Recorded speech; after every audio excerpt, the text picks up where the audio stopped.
Welcome, everybody, to another edition of IPJ, the podcast. I'm Matthew Gonzalez, and I am here with my brand new and excited to have here at IPJ, the podcast studios, our newest host, Brandi. Brandi, welcome to the show. Thank you, Matt. I'm so excited. I'm so excited. I couldn't even get through that whole introduction. I was like, a little tongue-tied there. Stop wow. it. No. If people don't really know too much about you, you've got some local history in the Central Valley, but you've also got some history in Southern California and some history within our education system. So you're really bringing a lot to the table. Tell us. I am. So actually, you know what? I grew up in Los Angeles. So my parents, we lived in lots of different areas in LA. So La Puente, Cerritos, all kinds of places. And they wanted a better life for us. So then we moved to Mariposa. Wow. Who does that? Nice. My parents. So they drove all over. It's a beautiful area, but yeah, to go from a big city into the woods. Wow. Yeah. So that was their big mission, was to make sure that us kids were growing up in a better area. And so I grew up in Mariposa for a while, went through middle school, and then we moved up to Oregon and did a part of high school here. And then eventually I was a Falcon at Atwater High. So I met lots and lots of people, and I went to several universities, including Cal State Bakersfield, and then also Turkey Tech, Stanislaus, loved it. So yeah, I've been kind of all over the valley, and I've done a lot of work with education from little 2.5-year-olds at St. Paul's to working with college students at San Joaquin Valley College. So I've done the gauntlet, I call it. So your background has really set a path for you to now be enjoying life with a wonderful background behind you, because it looks like you're in paradise here. What's going on? That doesn't look like the local school district or the college campus. No, but I have reached out to the local schools and let them know that I'm willing to actually volunteer my time. Wow. Fantastic. Yeah. You know, that is really fantastic, because we need more people to get involved with educating our youth. That's the only way that we can succeed as an entire society, as entire world, you know, to get off this rock. Anyways, yeah. Speaking of getting off this rock, I heard there's somebody that won enough money to be able to build themselves probably a rocket to get off this rock if they wanted to. One person in Illinois. Can you believe that? Illinois. At a Wait a minute. Speedway gas station. Wow. I have stopped at so many of them and cannot believe that I did not buy something. That was probably before it was even that big. Do we know if this person's like a relative of ours, or you know? No, they haven't claimed the money, so they'll probably show up in one of those masks, and then everyone goes, "Who is it?" No. Right, exactly. But I don't know. I might have a distant relative in Illinois. I'm gonna have to look that up just to be sure. I'm gonna have to check my 23andMe. Yeah. Right. Yes. You 23andMe too, huh? Yes, it's a good site. Okay, so I just wish them all the best. I hope they don't spend all the money in one place. But if they do want to donate, they can always contribute to IPJ the podcast. The link is in the description below, in the description area. So definitely check that out, and that can contribute. Any little dollar helps. So absolutely. Moving on, I wanted to briefly bring people up to speed with a local news agency owner. I don't know if you've heard about it, gentlemen. His name is Jeremy James Brown out of Merced, California. I have not. Okay, just to bring you and probably a few people who aren't up to speed on this young man, he basically came on the scene in about 2016, I want to say 2017, a friend of mine who used to volunteer for a news agency that had started in Merced, California, and now runs his own news agency out there. Used to be called Merced Gateway News.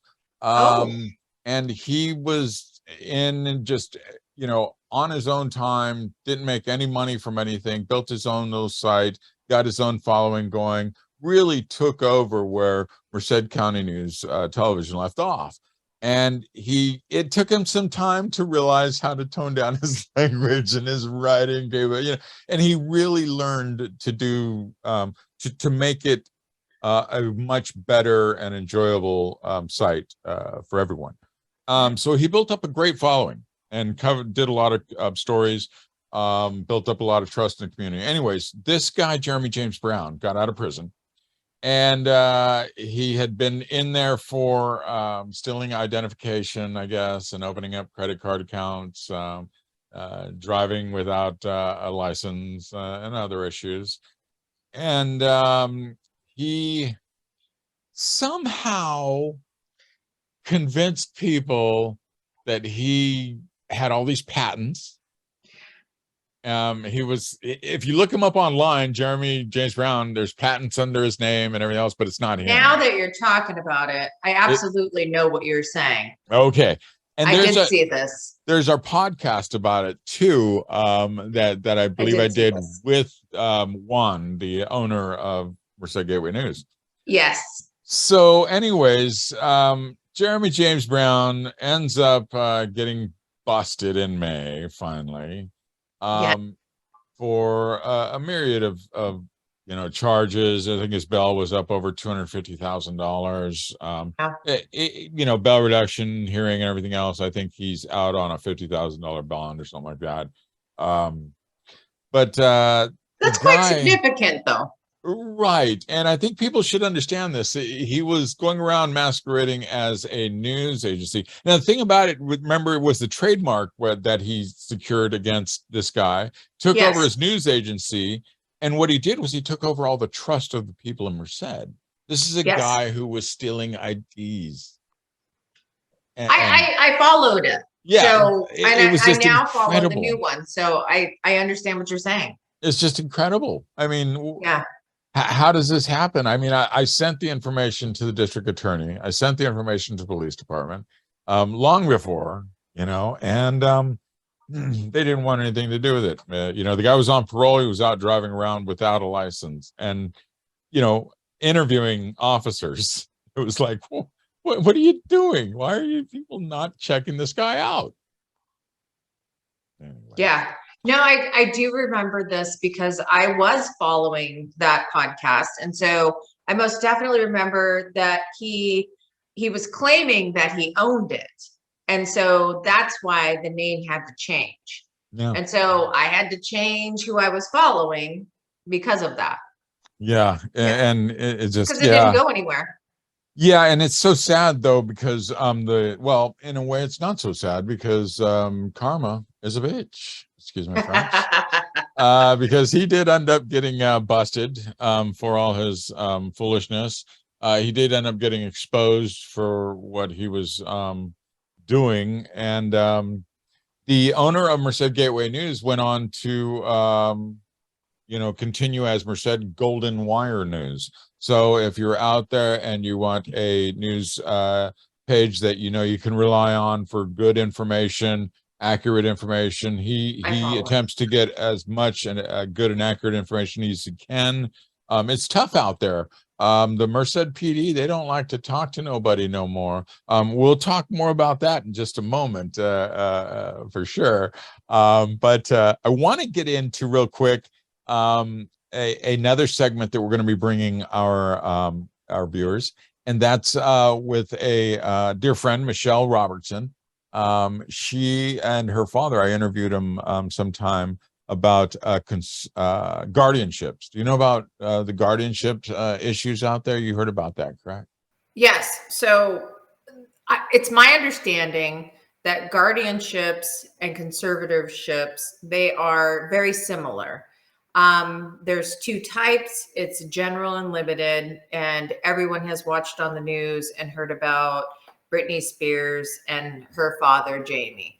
And so that has been a big issue. And most people have to deal with it at some point, and a lot of it has to do with just money, and people's property. So older people, impaired people, illness, and someone who's in an accident and they're considered not competent to handle their own business, then usually someone is assigned.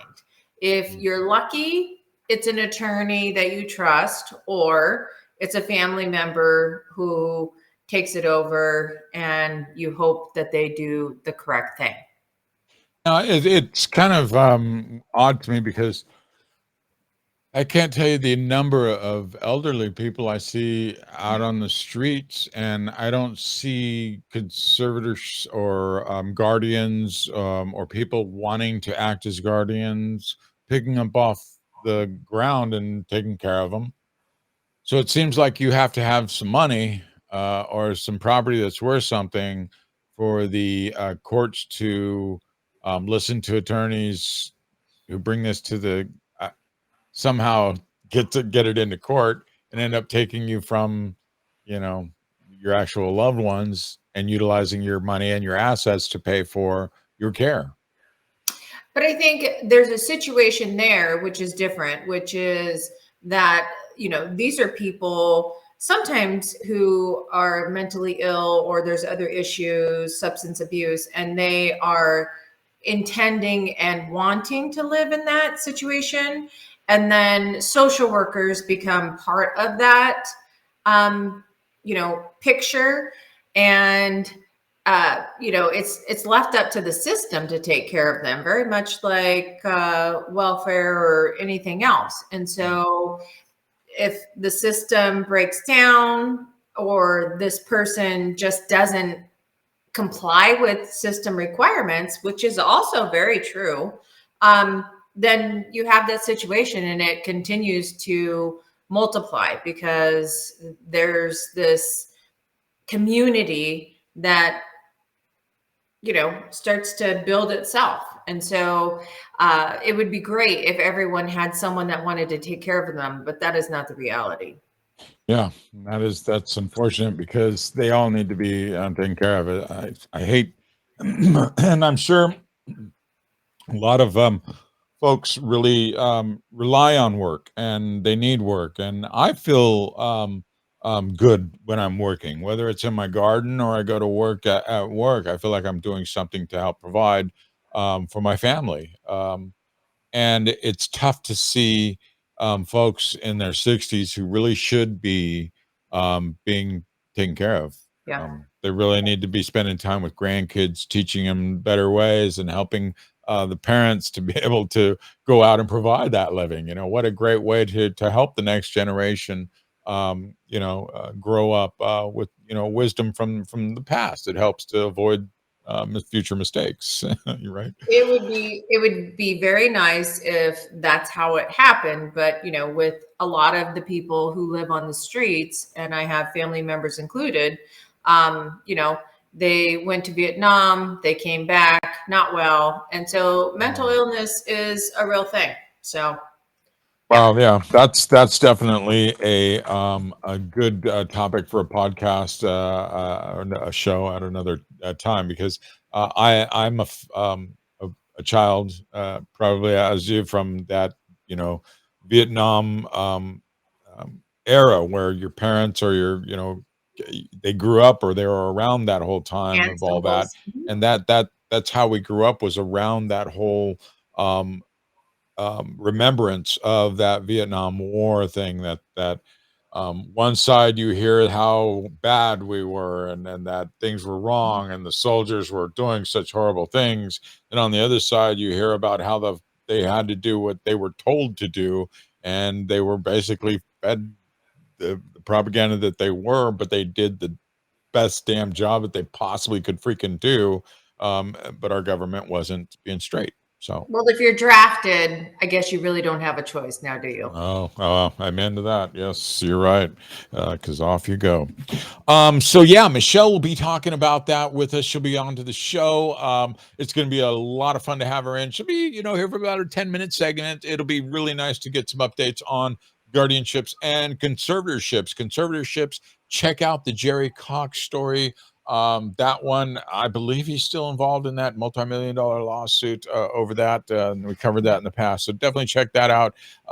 And there's something that has happened in Merced that just has my mind just completely just blown. I mean, I just, wow, how did Mind this happen? blown. Yeah, I mean, did you see Lieutenant Emily? What was it? Emily? Foster. Yes. Did you saw that story? You know what? I did. I actually saw it and I was a little perplexed by it because I was just very surprised that someone in that position, and one of the things I always want to say is that these are alleged things that are happening. So, Right. I mean, Right. nobody's been convicted of anything. There's nothing that is absolute in this point. Right. But yeah, so when we spoke with Robert Hansen, who actually wrote the narrative and the report, I found it very interesting that when he was talking about some of the things that allegedly happened with Emily Foster, there's a couple of things you can't refute. And one is actually painting a car that says Emily, quote unquote, the boss lady Foster. That is not refutable.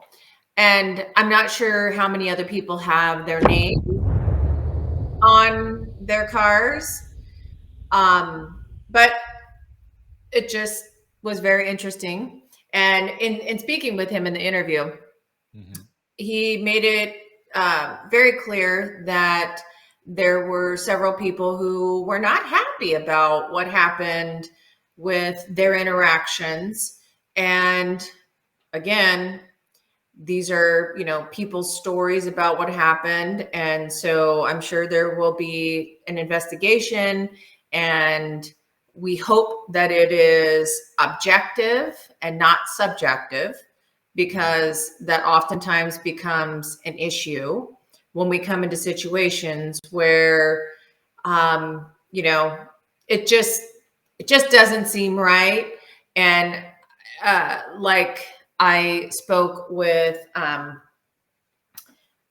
Robert, I just said, as a person of color, I would hate to think that there are people who are still being called or even being referred to in derogatory ways as someone who is of a different color than white. I don't care what color you are. But, and especially with someone who is in a higher level. And when you go up the hierarchy, you have to be very clear as to who is in charge and who isn't. And so I think we also saw that with the George Floyd issue. And so now those poor officers, and I say poor officers, but they were following the hierarchy. And I would hate to think that this is something that's happening in Merced. Yeah, and that you mentioned the hierarchy real quick.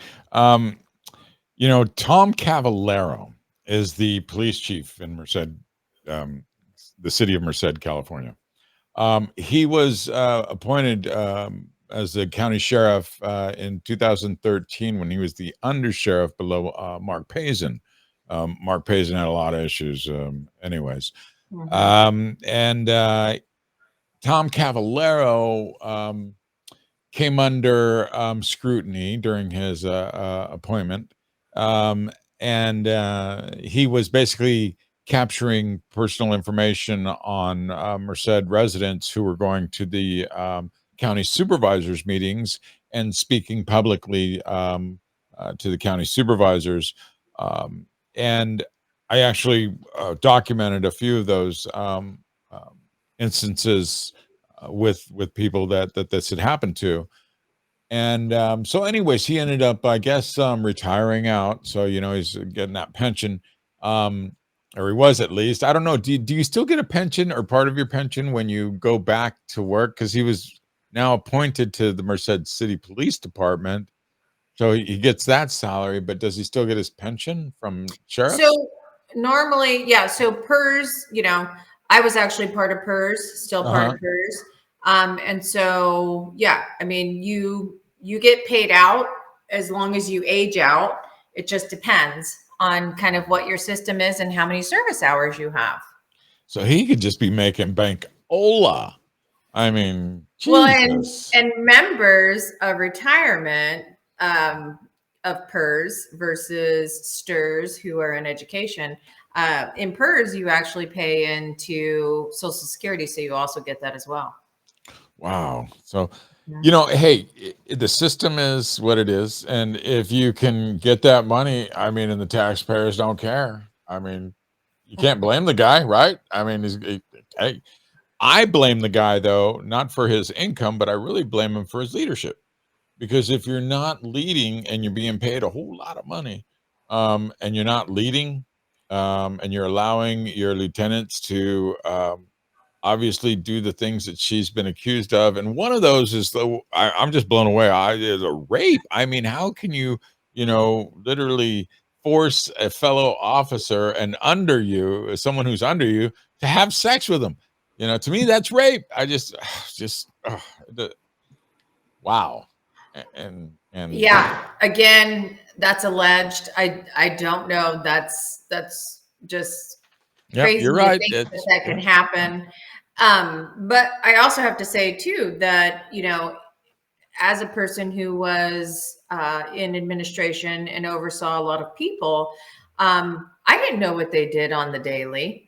And so, sometimes if you have someone who has gone rogue, you don't know what they're doing on the daily. So it isn't until it becomes clear and present danger that you're like, oh no, I definitely need to pay attention to this.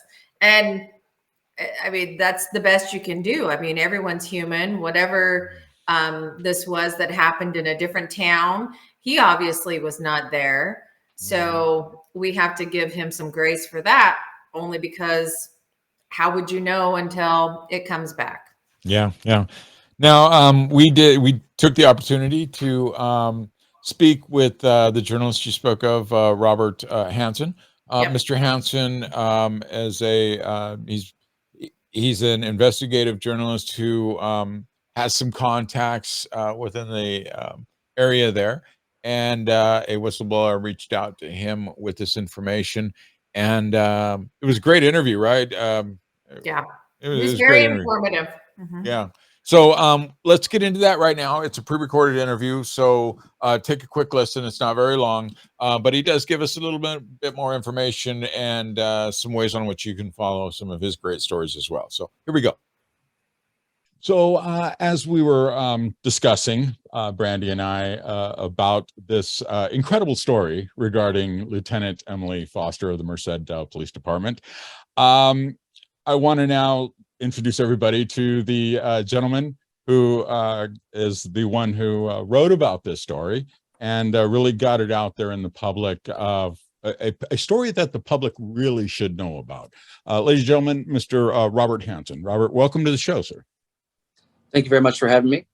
Yeah, it's a pleasure. So, Robert, first of all, just so people know, you're not a local reporter in the Merced area, correct? No, I'm based out of Sacramento, actually.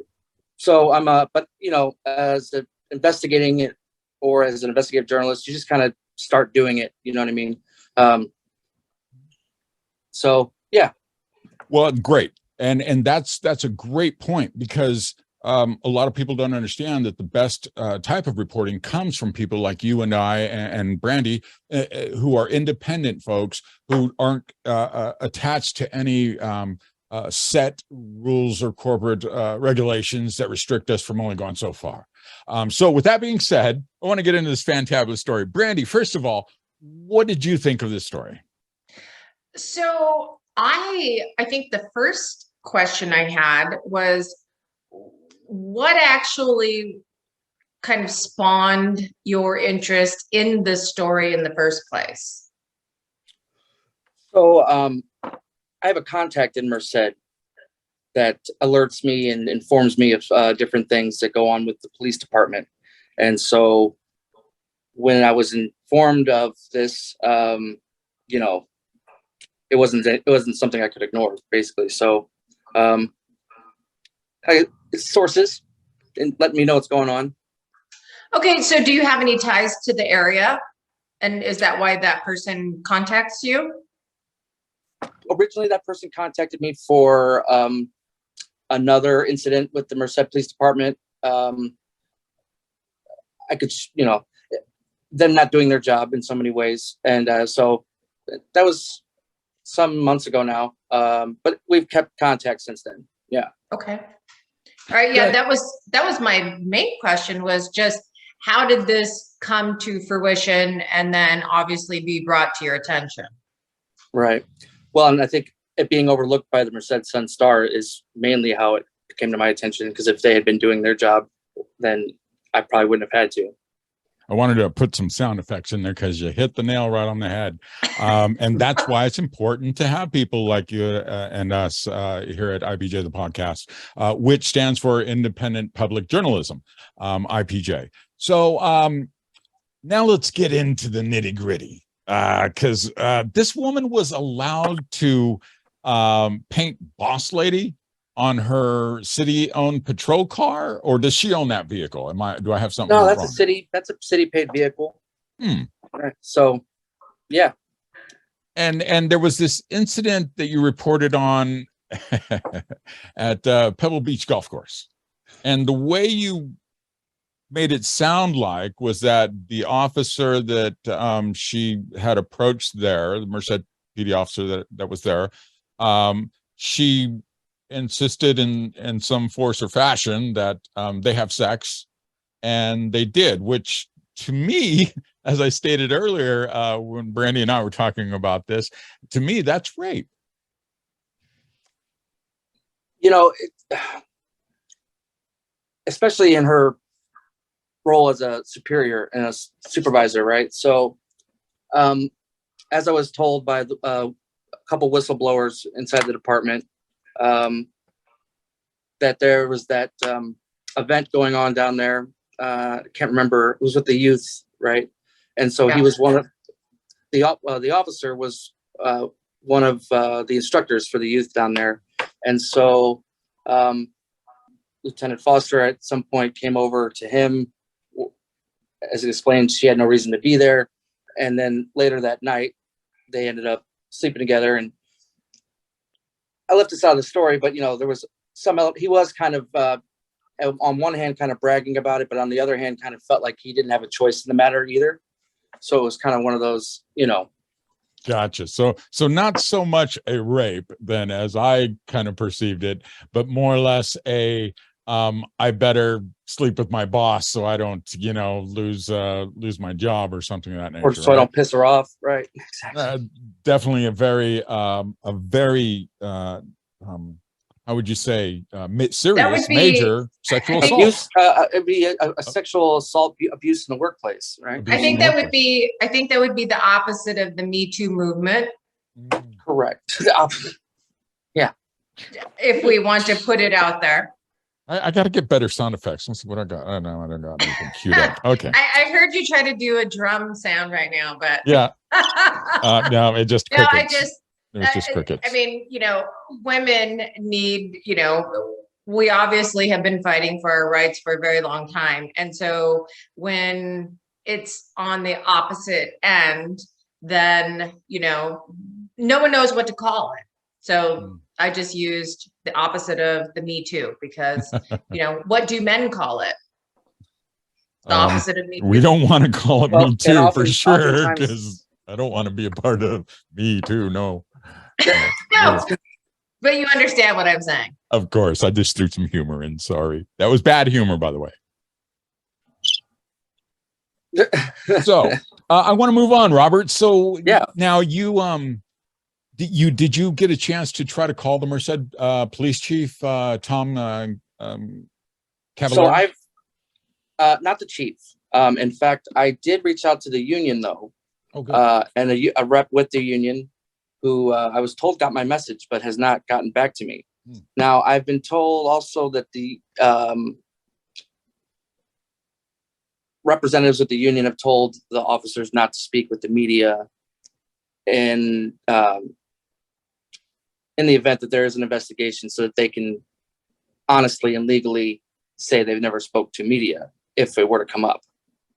Absolutely, sure, and it makes sense. You know, you don't want anybody to be wrongly or falsely accused. And again, these are allegations against Lieutenant Foster, but these allegations are pretty strong, and so that's why we're discussing them. That's why you've put them out there, and it needs to be addressed by the public. And to that, I had this information probably at least for better than a month before I finally, finished and felt I had enough to confidently publish that. Spoke to it. I call them whistleblowers because I don't want to disclose whether or not it was an actual police officer or a civilian employee. But yeah, once I had enough correspondence and communications, then I finally pulled the trigger on that. But and it's beyond allegations of the sexual assault or harassment, whatever we're calling it. There's another civilian employee. His name was Drummond, Eugene Drummond. Yeah. Yeah, I know Eugene. Yeah, so he got to the point where he had to, he went to the hospital, I think, or something like that, because he was so, traumatized or, felt so, berated by her, the way she talks to people at work. So she just, she curses and yells and just and then does that to officers in public. There was another time where I was told she pushed another officer out of the way at a Starbucks because they were taking too long to pay, and then punched her and almost knocked her down. And so, What? Yeah, I mean, it's like Wow. I said, yeah.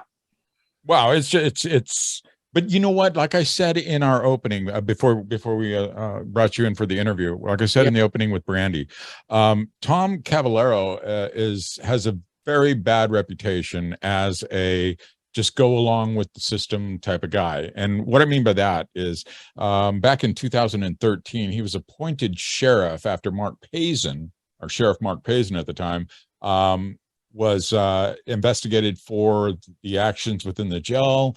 It all came out when a deputy's wife flashed her boobs at a deputy's party, and all the deputies were like, "Ooh, yeah, yada yada yada."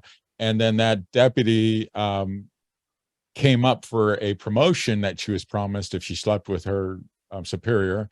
She didn't get the promotion. She decided to go to Payson. Everybody's like, whatever. And so she filed the complaint, and it went to a big investigation, which actually opened up a whole bunch of other stuff that was going on. In the end, the state covered up the final report. They wouldn't allow it public. They just did their, quiet little reprimand thing, I guess. Payson went on to work for the governor of the state. And then, hey, nice picture. And then, isn't that a good picture? Yeah, he just changed. I love it. That's amazing. Yeah, it's got that shot. I have an incoming call right now, but I'm letting it go to voicemail. Sorry, guys. Oh no, go ahead if you got to take it. Okay, I don't, because we can always cut and paste. Yeah. So he basically was appointed to that position, and he took over because he was undersheriff under Payson. So he was taught, just to chill, whatever, do the job.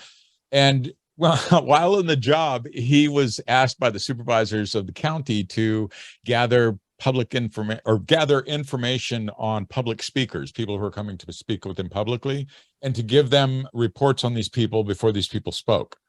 And so that's what he did. He basically would, gather information on the people that were going to speak at the next meeting, or who were expected to be speaking, and yada yada. So he ended up retiring out, and then they appointed him to the police department. So he's not watching over that police department. I'm sure the officers can pretty much do whatever they need to do or want to do, and that's unfortunate because the people are paying the price. Look at this cop. She's literally able to paint her name on the car. And what is her boss doing? What is the chief doing? Where's he at? Even her. I mean, and she's lieutenant. I mean, where's the captain? Robert, I know that there was a picture that was posted along with the narrative, but so how did that come about? What the her being able to do that, but you also had the picture of it. So again, my source who lives in Merced had the picture of the car. Now, how she's able to do that, I honestly didn't get to that, and I don't know. Other than she's the first female lieutenant with the police department, and they just, decided that was okay. Now I should say though, I've been also told that she is now on administrative leave. Now, for what, I don't know. But the city manager and the city council are my next targets, so to speak. Mm-hmm. Yeah. On who to speak to next, right? So, what information do you think that they're going to provide to you? Little to none, but I'm going to still bother them. Okay. Yeah, I did call. I did call the city manager. I was called this chief executive officer of Merced. I also called. Who else I called? I called everybody. I called her. I called Lieutenant Emily Foster and left a voicemail. They transferred me right away to her voicemail. They didn't even ask me while I was calling. I called the PIO at the police department, left a message, called the chief, left a message with his assistant. You got nothing, huh? Oh no, they don't call me back anymore. They used to, but then they realized that, I listen to things and I pay attention, and when I see BS, I call it, and they don't like that. You ask questions they don't like and don't want to answer. Pretty much. Yeah, pretty much. And that's unfortunate too, because they're the servant of the people. They're public entity. And so they need to be more transparent, especially in a community like Merced that really needs transparency right now. Well, and if you look at the Facebook postings for the Merced Police Department, a lot of the postings for public information and also just, publicity, she's the face. You see her on there. Yeah. 100% all the time. So wow. That's not going to be something that's, touched.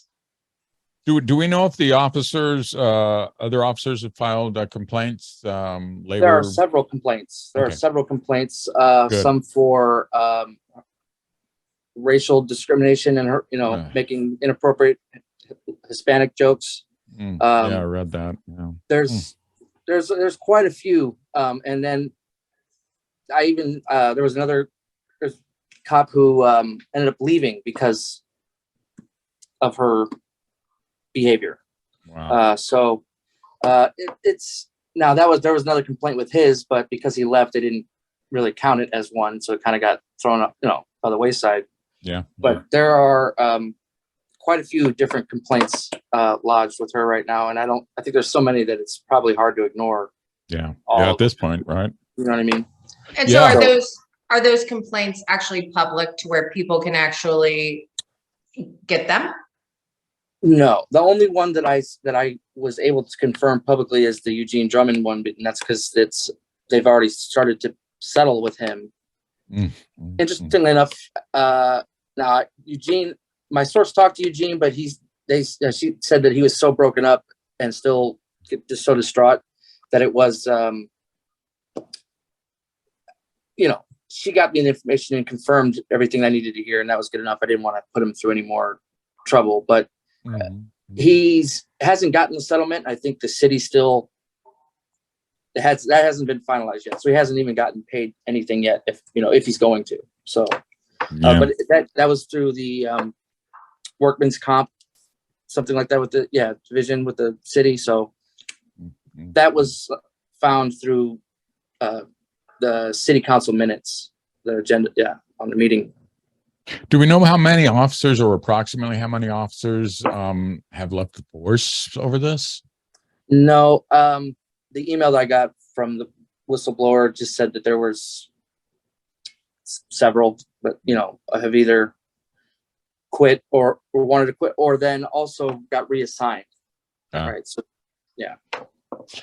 Well, Jeremy, that's just, I'm sorry, Robert. No, I know what you meant. Yeah.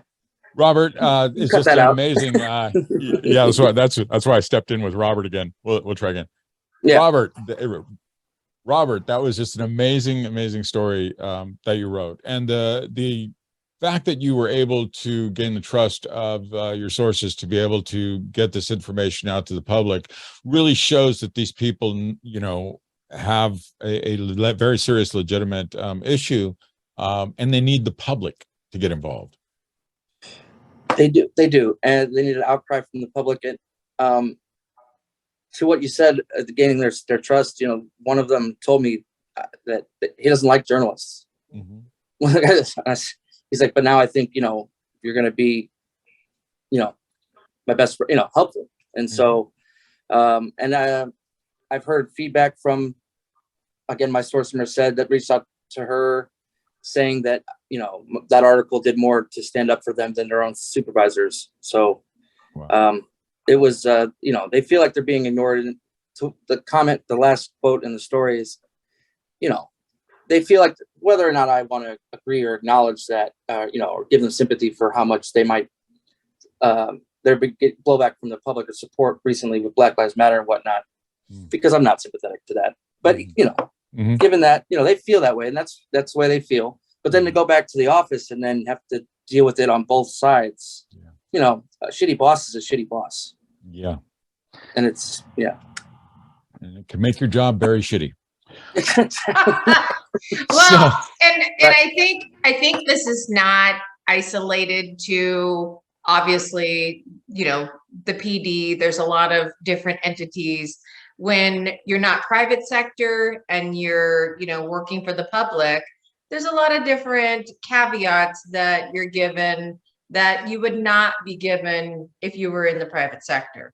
So overlooking and not addressing and being choosy, those are things that obviously have to be looked at. And so I just think that, it takes somebody to be very courageous to actually just say, this is a problem. I mean, whistleblower, whatever you'd like to call them, it matters. And the community suffers when there's somebody who isn't doing what they need to do, especially when they're overseeing a lot of other people who are frontline people. I've been a frontline person, and my job was to take care of kids and do lots of things. And so if I had someone over me who was making it very difficult, that's something that impacts everybody, not just me. Absolutely. So I think that's awesome that you did that. Thank you. Yeah. And there were some people, they were scared. They're scared about their names getting out and being retaliated against. And that's the culture of in many police departments and sheriff's departments. This isn't the first time I've heard of a sexual harassment or assault case inside a police department. It's shame. I think we can obviously call it what it has been for many, many years. It's the good old boy system, and now there's just a difference in it. Yep. And with that, we want to wrap up with what do you got coming up soon, Robert? What else are you working on? Oh,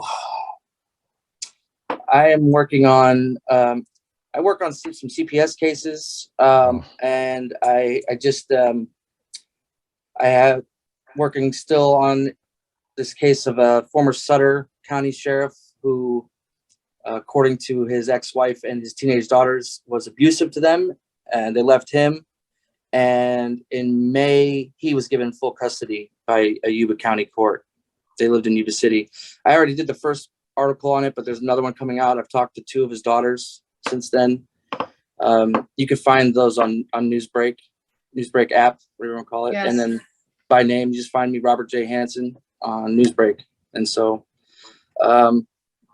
and where would people follow you if they want to follow your work and what you're doing out there? Newsbreak. You can follow me on Newsbreak. Newsbreak, Great. the app.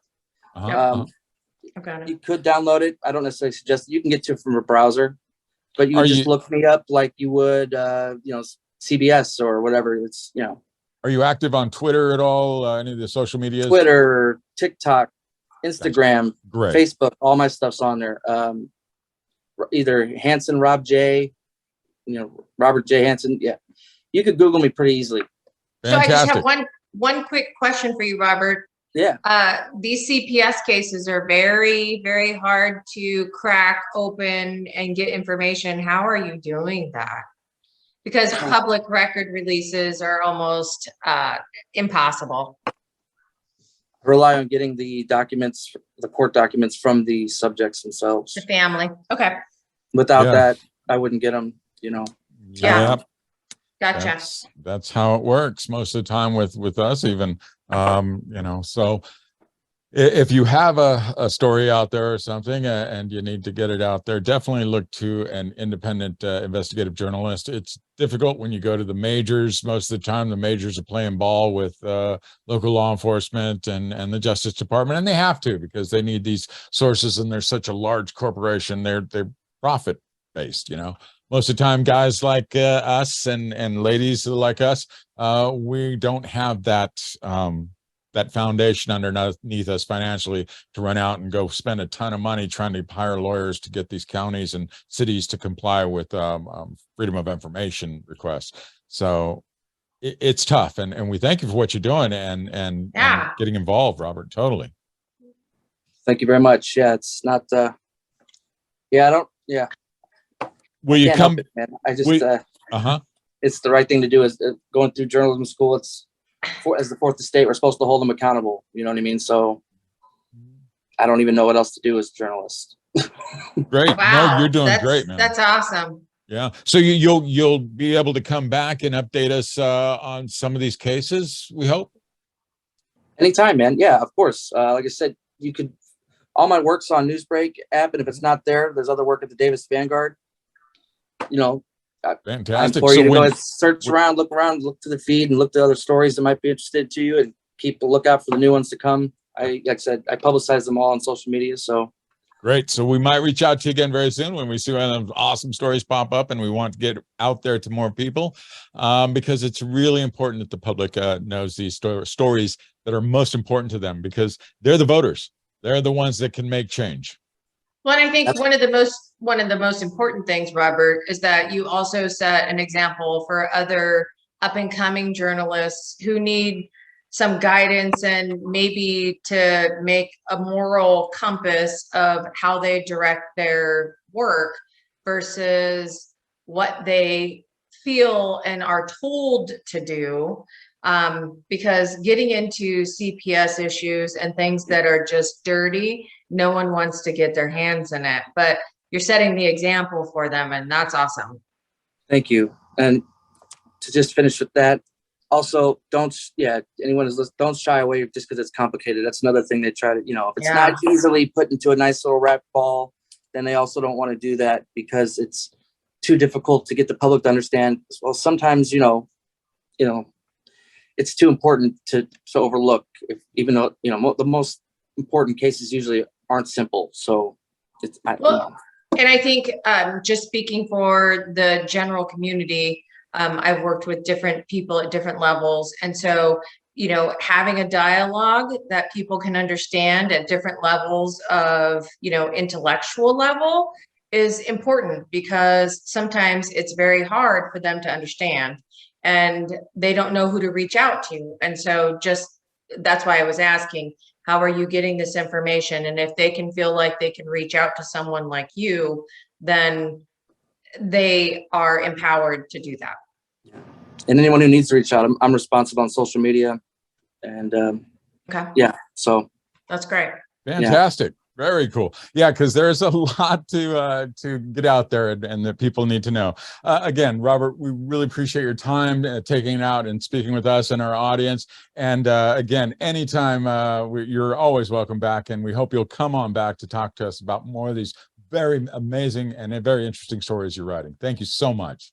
Keep us updated. Thank you very much. Yeah, thank Bye-bye. you. So I really enjoyed that interview. I mean, he was really on top of his game as far as going through how he got his information. I mean, what did you think? Oh, I think that he did quite a bit of homework. And I think it took a lot of courage for someone to say something. And, in positions such as that, when there's things that are happening that shouldn't be happening, it's hard for an employee or an insubordinate person to actually have to step up and say something. So I just really hope that it's taken seriously and investigated and reviewed as it should in the correct way. That's the utmost thing. Yeah, I think you're absolutely right there. Yeah. Well, I've been in positions where investigations didn't happen the way that they should. And so that was just because of complacency and probably just laziness. So, and that's what happens. And that's really unfortunate. Some things that really kind of piqued my attention during his interview was when he had mentioned the lack of trust in journalists that he heard from his whistleblower, that they just don't trust the journalists to come forward. And you're talking about Merced, Sun Star. They have the Sun Star there, plenty of journalists. They have even national journalists. Something like this could be a national story even. I'm sure, these guys would pick up LA Weekly, but they're afraid to come forward because a lot of these places, they won't cover it. And then it gets exposed that they said something. I think that just goes back to, for lack of better words, the good old boy system. Everyone is aligned. You don't talk outside of your family. What we say here doesn't go to school. You hear all of those statements. And so it's no different than what we grow up with and then what we learn in a society. So, when you make an oath and your brother is the one that's, watching over you and saving your life while you're out on the streets, I completely understand that, commitment. But when it turns into a non-commitment and it becomes an issue of someone stepping outside of their bounds, then you really have to rethink that. And I think that's kind of what's happened. And so, there isn't a person that I wouldn't have completely backed up 100% in all of my jobs, including students down to, everyone. But you also have to reflect and go, okay, so what is the best thing? And what am I really doing? So you have to think about that. Yeah, it just, again, it shocks me that the leadership that she has there to help guide her to make good decisions and to correct her when she makes bad decisions is not taking place. And the only ones that's really being affected by this poor leadership unfortunately, are the taxpayers of the city of Merced, California.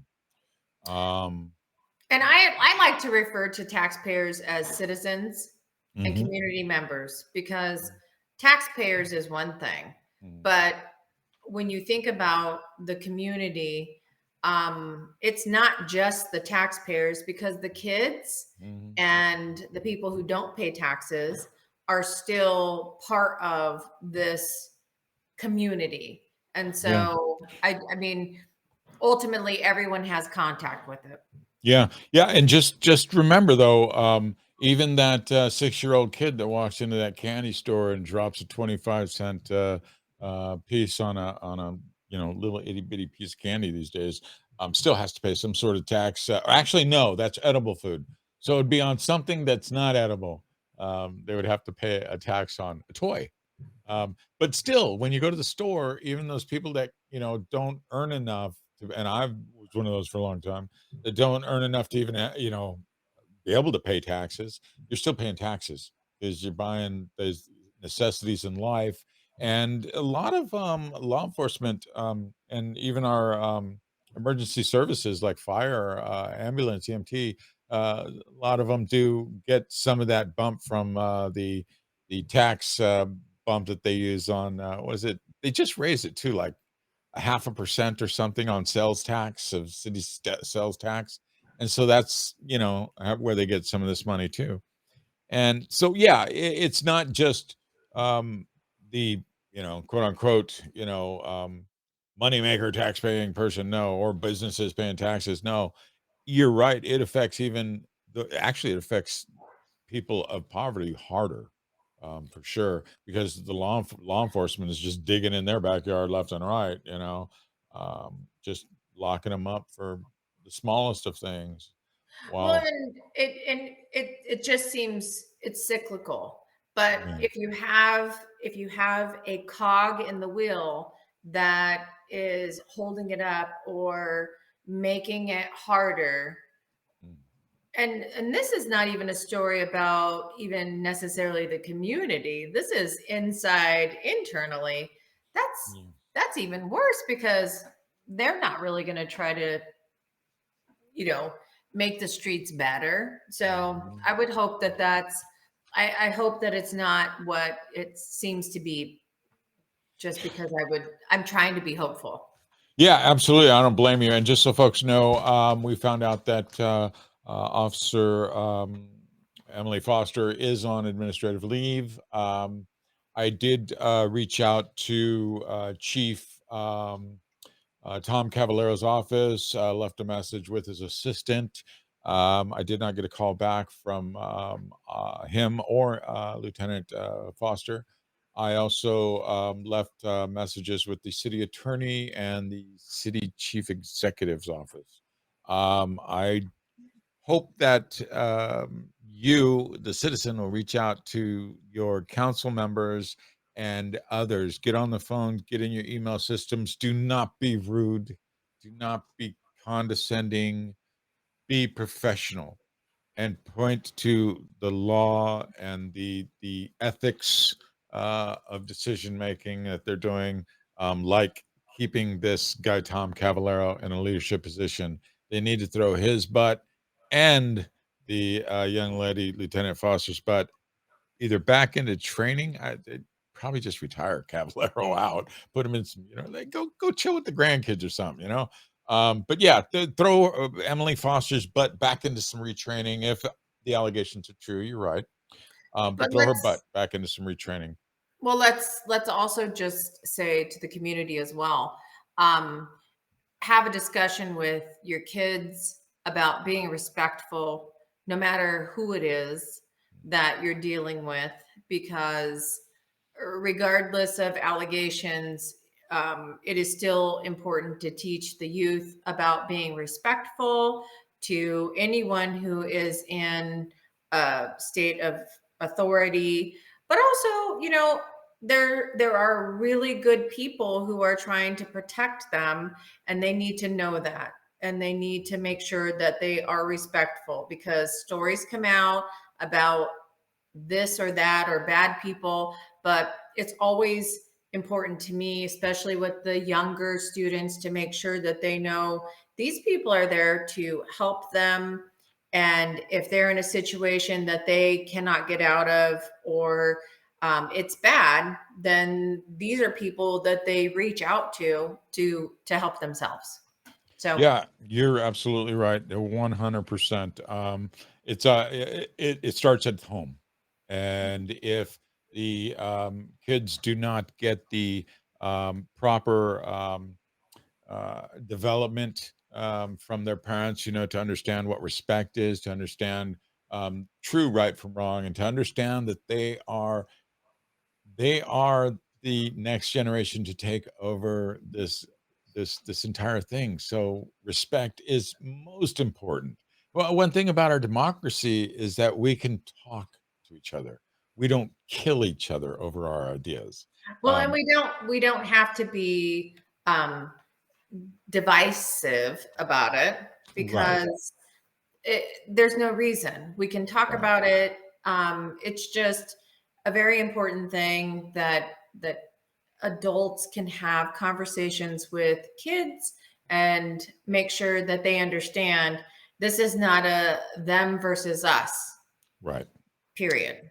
right. Absolutely. And with that being said, I want to also just reiterate that I still do not understand how this woman had Lieutenant Boss Lady, whatever, Emily Foster on her car. And it just blows my mind because that's a city car.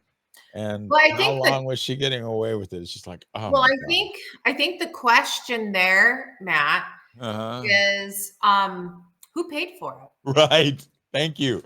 The main question there, the overall question, who Well, paid for that?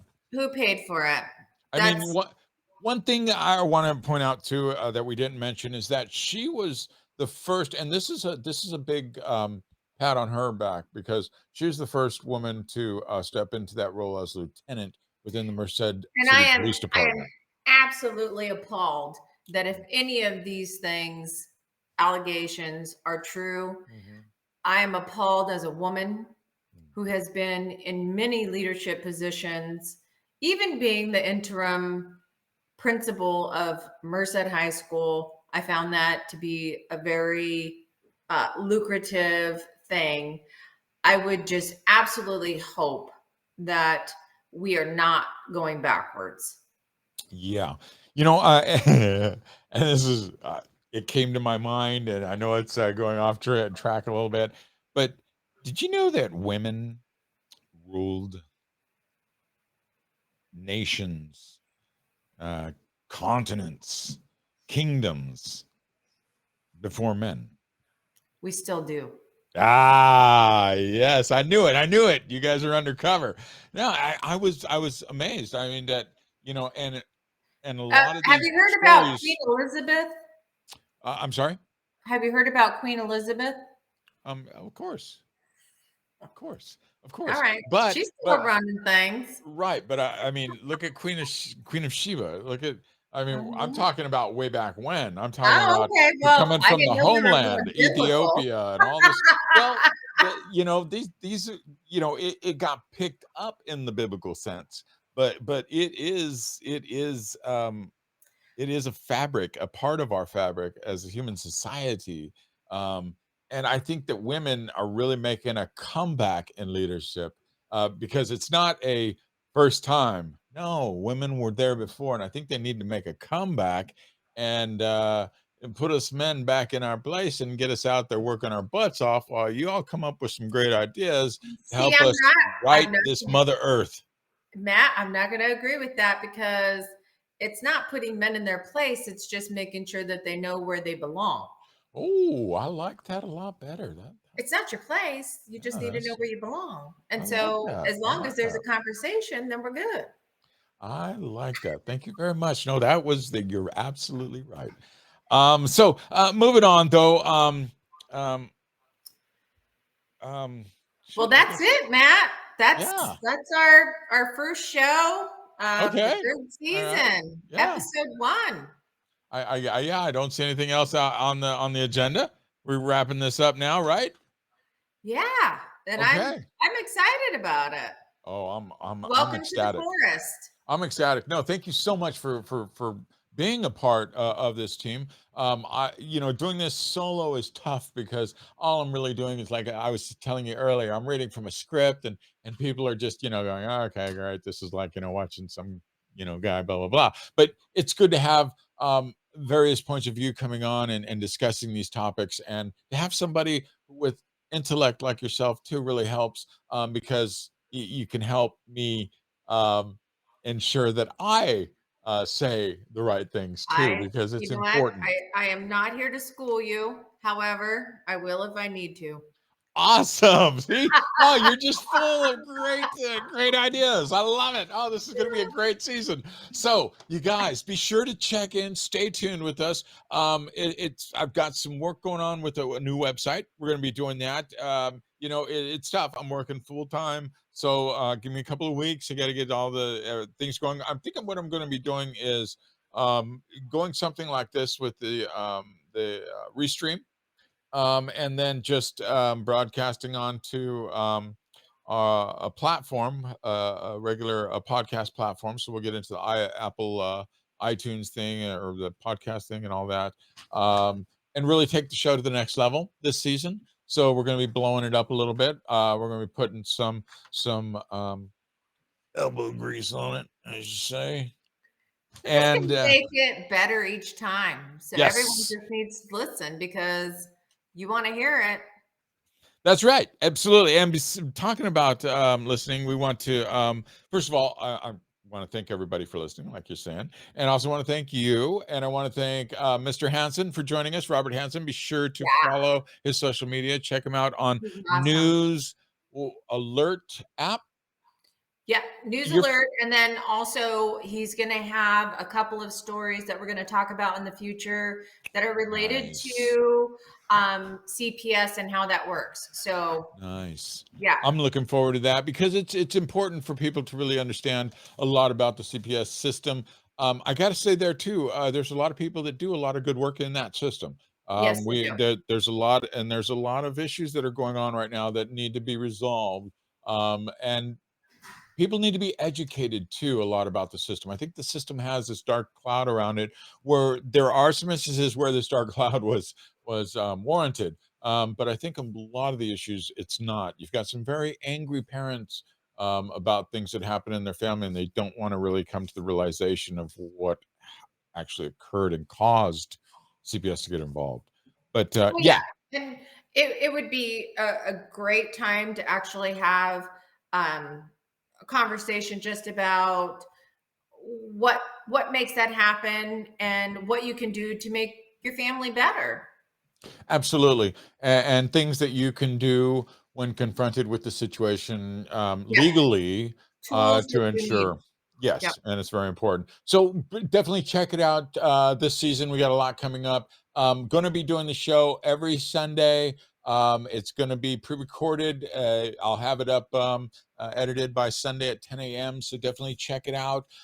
If Brandi can make it with me every Sunday, that'd be great. If she's not here, I'll still fly solo with you guys. And if I can't make it, hopefully she can fly solo with you guys. The show. I got my keyboard ready. There we go. So get ready, guys. It's going to be a really good show season this season, I should say. The show's coming up. And I'm really excited and looking forward to it. So don't forget to check us out on YouTube at youtube.com/EJFA Network. If you don't know what EJFA Network stands for, that's the Equal Justice for All Network. Also, you can also simply type in IPJ, the podcast, in your browser search engine, and you should be able to find us there as well. Also, if you'd like to help us out with expenses, we could always use the help with some expenses, especially as we're starting to branch into Apple iTunes and all these other areas. There is costs, as well as even this Restream. There's a $19.99 a month cost on this. So any monies that we can help to cover anything would be great. Just simply click on the link in the description in our YouTube page. And part of that help is also associated with us also doing the research and getting our time to, make sure that we're assisting you. And we would love for you to send us some of what you need looked at, because, that's really what we're here for, is to help people in the community. That's the main thing. Yes, and to tap in on that as well, you want to send that to ejfanetwork@gmail.com until the website is in order, and Brandi and I will both have separate email accounts directly at the website, so you can basically send emails directly to either one of us or to the show itself to get information out. And if you want to be a guest on our show, Brandi, what do they need to do? Use their voice. Yeah. Get a hold of us. Let us know you want to be on the show, or use your text. You can also text. Yeah. You can email. You can whatever you have to do. Get onto the website. I mean, it's really important that you actually communicate what's going on, because sometimes other people don't hear you, and we will. Right, and that brings us to the last point, Brandi, because at IPJ the podcast, it is your voice. So use it. All right, everybody. Have a wonderful, wonderful Sunday. Look forward to seeing you guys next week. Thanks again, Brandi. All right.